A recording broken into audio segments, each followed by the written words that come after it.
Ketika kita ngomong sama misalnya orang Medan, kita berusaha untuk gaya-gaya Medan.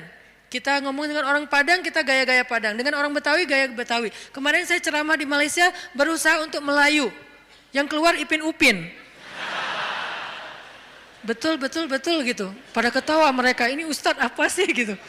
Kenapa? Karena pengen akrab kan dengan mereka. Kenapa sih kita susah banget mau akrab sama Allah, sekedar mengatakan bismillah, insya Allah, masya Allah, alhamdulillah. Ringan banget sehingga kita akrab sama Allah. Sebagaimana kita akrab dengan hamba Allah dan kita merasa kalau akrab dengan seseorang kita akan dapat kebaikan dari orang itu. Minimal penerimaan publik, minimal orangnya mau jadi teman kita, minimal orangnya mau ngobrol sama kita gara-gara kita pakai bahasa yang nyambung dengan dia. Kita terus berusaha untuk akrab dengan makhluk. Apa susahnya kita akrab dengan Khalik?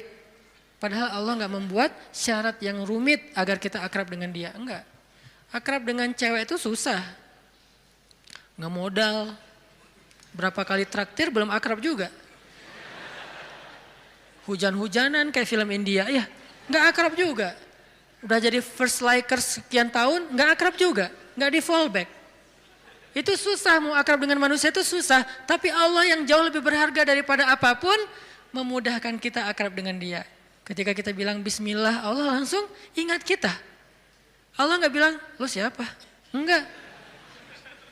Kita bilang insya Allah, emang kita kenal? Enggak, Allah gak ngomong kayak gitu. Manusia yang kayak gitu, ketika kita mention dia kadang-kadang kayak, apaan sih gitu. Sok kenal, sok dekat gitu kan. Kalau Allah gak apa-apa, kita sok-sokan. Saya akrab banget sama Allah, gak apa-apa, Allah senang digituin.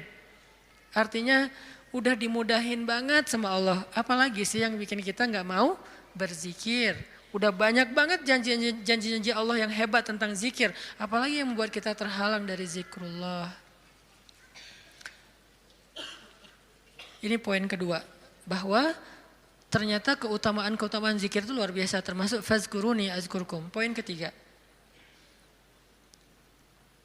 Gimana cara kita berzikir dalam kehidupan sehari-hari kita? Apakah harus selalu dengan verbal? Subhanallah, Masya Allah dan seterusnya? Ya, verbal. Apakah harus ada yang lain? Banyak. Zikir itu bisa verbal. Zikir itu bisa fikiran. Ketika kita mengingat Allah, ketika kita berprasangka yang baik tentang Allah, itu namanya kita berzikir. Karena arti zikir itu bisa menyebut, bisa mengingat. Bahkan orang yang beramal solih melakukan satu kebaikan karena Allah itu juga termasuk berzikir. Bahkan dengan perasaan juga bisa berzikir. Gimana perasaan yang berzikir? Perasaan cinta kepada Allah itu zikir. Perasaan rindu kepada Allah itu zikir. Perasaan takut kepada Allah itu zikir. Perasaan kagum, takjub kepada kebesaran Allah itu zikir. Perasaan marah karena Allah, bukan kepada Allah. Marah karena Allah itu zikir. Benci karena Allah itu zikir.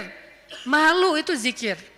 Kalau perasaan kita itu diniatkan karena Allah, cuma niat, ringan banget, udah termasuk orang yang berzikir. Cuman nih niat, cuman ingat, udah masuk orang yang berzikir. Orang yang wadzakirin Allah katsiran wadzakirat, orang yang mengingat Allah sebanyak-banyaknya. Ingat, kapan kita ingat Allah? Banyak dalam setiap adegan kehidupan kita. Dan mengingat Allah itu tematik. Gak harus selalu mengingat Allah dalam arti Allah. Oh ya, saya ingat Allah. Enggak, itu kurang tematik, kaku. Ingat Allah itu tematik. Kalau misalnya kita lagi sabar, ingat Allah, Allah Maha Penolong. Kalau kita lagi dalam masalah, kita ingat Allah, Allah Maha Penolong. Kalau kita dapat rezeki, ingat Allah, Allah Maha Baik.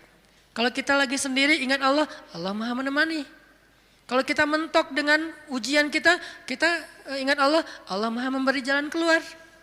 Kalau kita merasa dikhianati, Allah Maha Menghargai. Kalau kita merasa kehilangan, Allah Maha Mengganti. Ingat Allah itu dalam tema-tema kehidupan kita yang banyak. Kalau kita bingung, Allah yang Maha Memberi bimbingan dan petunjuk. Kalau kita kekurangan, Allah yang Maha Memelihara. Ingat Allah, Allah kalau bahasa A, Allah apa? Lagi, Allah terus, gimana sih? Allah dulu, Allah lagi, Allah terus. Ya gitu deh pokoknya. Allah dulu, Allah lagi, Allah terus. Semudah itu mengingat Allah. Jadi gak perlu ribet. Kita gak perlu mention Allah pakai underscore terus lupa di depannya ntar ketukar sama yang fake. Gak gitu kan ya? Itu mah sosial media, kalau kita nggak tahu dan nggak hafal akunnya, apalagi nggak follow, nggak akan dimunculin kan pas kita ngetik gitu kan. Tersalah lagi, udah capek-capek story ternyata salah dan nggak bisa diedit, akhirnya hapus semua. Allah tuh nggak kayak gitu, gampang. Ingat aja, ketika kita ingat Allah, saat itu juga Allah ingat kita. Ana inda dhanni abdi bi, aku tergantung prasangka hambaku kepadaku. Jadi kalau kita pengen Allah ingat kita, ingat Allah. Langsung saat itu juga Allah ingat kita. Langsung. Sehingga ketika Nabi dan Abu Bakar terkurung di dalam gua Thur, Abu Bakar sempat lupa, manusiawi. Gara-gara khawatir terhadap keselamatan Nabi, Abu Bakar mengatakan, ya Rasulullah kita cuma berdua. Lupa, harusnya bertiga. Ya Rasulullah kita cuma berdua, ya Rasulullah kita cuma berdua. Musuh kita banyak, gimana ini? Nabi mengatakan, ma dhannuka bisnain, Allahu thalithuhuma. Kenapa kamu pikir berdua ya Abu Bakar? Bukankah Allah yang ketiga? Baru kalau udah ingat Allah, la tahzan, innallaha ma'ana. Udah gak usah khawatir Abu Bakar, Allah bersama kita. Ketika Nabi berprasangka Allah bersama kita, maka Allah persis seperti persangkanya bahwa Allah bersama mereka. Langsung Allah palingkan wajah musuh-musuhnya dari melihat ke bawah. Gak ngelihat ke bawah, ke semua arah dilihat kecuali ke bawah. Ngelihat ke atas, ada nggak di tebing atas? Nggak ada. Ngelihat ke depan, di balik bukit ada nggak? Nggak ada. Ngelihat ke kiri, di sebelah sana ada nggak? Nggak ada. Lihat ke kanan, di ujung sana ada nggak? Nggak ada. Di belakang, mungkin mereka udah lari, nggak ada.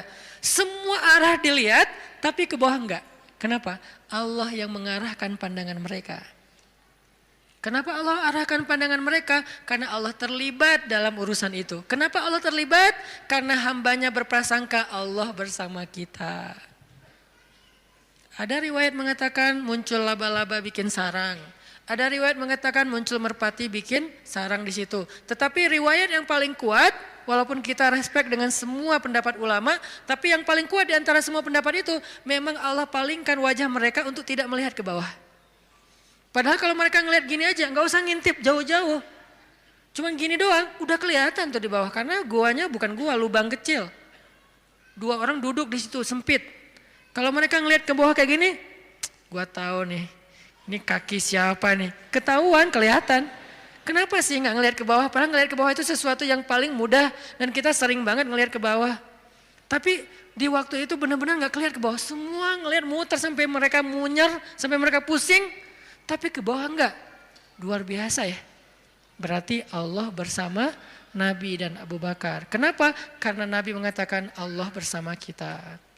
Jadi saat kita ingat Allah, saat itu juga Allah ingat kita.